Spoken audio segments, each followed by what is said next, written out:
Балхуу зураг зурсан. Зураг зургаа. Нэг өдөр ах トゥ хоёр тус тусдаа тоглож байв. Ах нь зураг зурж, балхуу тогломоор тоглоно.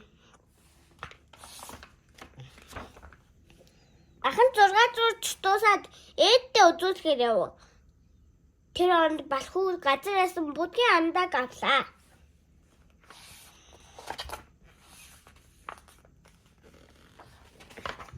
Балхууны будгийг андааг аваад чимээгүй их өрөөр яв. Замда хаан зураг зурх вэ гэж бод.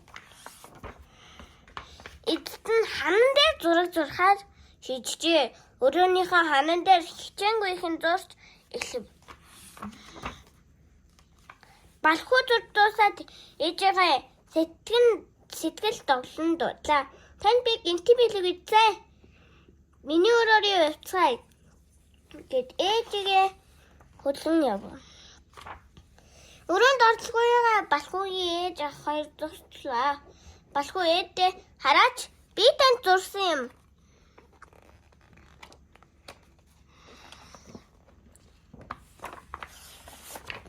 Ээж нь сайн байна миний хүү. Их сайхан зураг олж байна. Харин миний хүү цаас зургийг ханан дээр иш цаасан дээр зурдаг юм гэж хариуллаа. Дараа нь ээж нь ах хоёр ханан дээр зураг зурсан айлхаар цэвэрлэж эхлэв. Балхуу ээжигээ баярлуул шадаагүй өвтэй маш их харамсав. Балхууч мөн өөртөө таасан жижигхэн өвгөн алчуур авч ирээд ээжээ би таарт тусалж болох уу гэв. Тэд хамтаа өрөөний ханыг сайхан цэвэрлэлээ.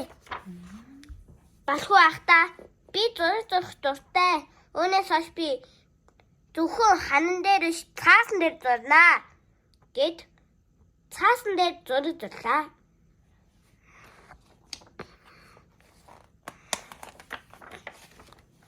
Тэд зурсан зургаа хойно нуун галт гооны өрөөнд орж ээжээ би танд бэлэг өгөх юм гэд зурсан зургаа гаргаж өглөө.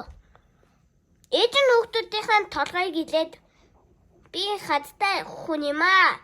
Та маш их хайртай гэв.